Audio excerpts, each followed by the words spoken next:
Hi welcome back. ഇന്ന് ഞാൻ ഉണ്ടാക്കാൻ പോകുന്നത് കടലക്കറിയാണ്. അപ്പോൾ തലേന്ന് ഞാൻ ഇതെല്ലാം വെള്ളത്തിൽ ഇട്ടിട്ടുണ്ടായിരുന്നു. അപ്പം നന്നായിട്ട് കഴുകി വെച്ചിട്ടുണ്ട്. ഇപ്പം ഒരു കുക്കർ അടുപ്പേ വെച്ച് അതിനകത്തോട്ട് ആവശ്യമായ എണ്ണ ചേർത്ത് കൊടുക്കാം. എണ്ണ നന്നായിട്ട് ചൂടായതിന് ശേഷം ഒരു സ്പൂൺ കടുക് ചേർത്ത് കൊടുക്കാം.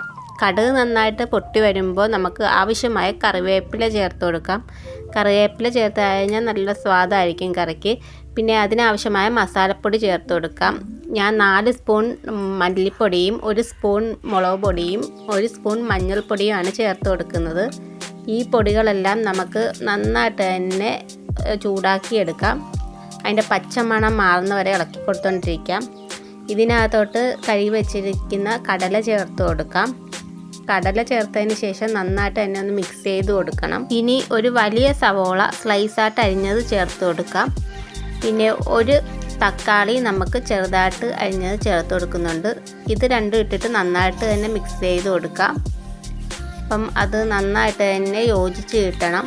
അപ്പോൾ ഇതിനകത്ത് ആവശ്യമായ വെള്ളം നമുക്ക് ചേർത്ത് കൊടുക്കാം. ഇനി ഇതിനകത്തോട്ട് കുറച്ച് ഉപ്പ് ചേർത്ത് കൊടുക്കാം.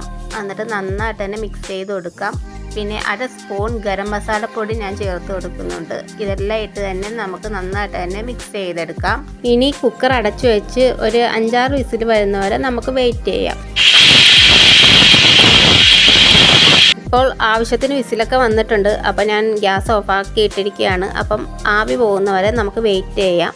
ഇപ്പം നന്നായിട്ട് ആവിയൊക്കെ പോയിട്ടുണ്ട്. കടല നന്നായിട്ട് തന്നെ വെന്തിട്ടുണ്ട്. പിന്നെ കുറച്ച് കടല എടുത്ത് നമുക്ക് മിക്സിയുടെ ജാറിനകത്തോട്ട് കുറച്ച് വെള്ളവും കൂടെ ചേർത്ത് നന്നായിട്ട് തന്നെ അരച്ചെടുത്തിട്ട് വരാം. ഇതെന്തിനാന്ന് വെച്ചാൽ കടലക്കറിക്ക് നന്നായിട്ട് കുറുക്കം കിട്ടാൻ വേണ്ടിയാണ് ഇങ്ങനെ ചെയ്യുന്നത്.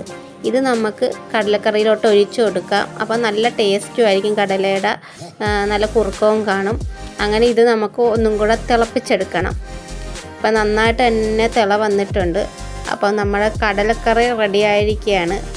അപ്പം എല്ലാവരും വീഡിയോ കാണണം. വീഡിയോ കണ്ട് ഇഷ്ടപ്പെടുവാണെങ്കിൽ ലൈക്ക് ചെയ്യാനും കമൻറ്റ് ചെയ്യാനും സബ്സ്ക്രൈബ് ചെയ്യാനും മറക്കരുത്. Okay, thank you.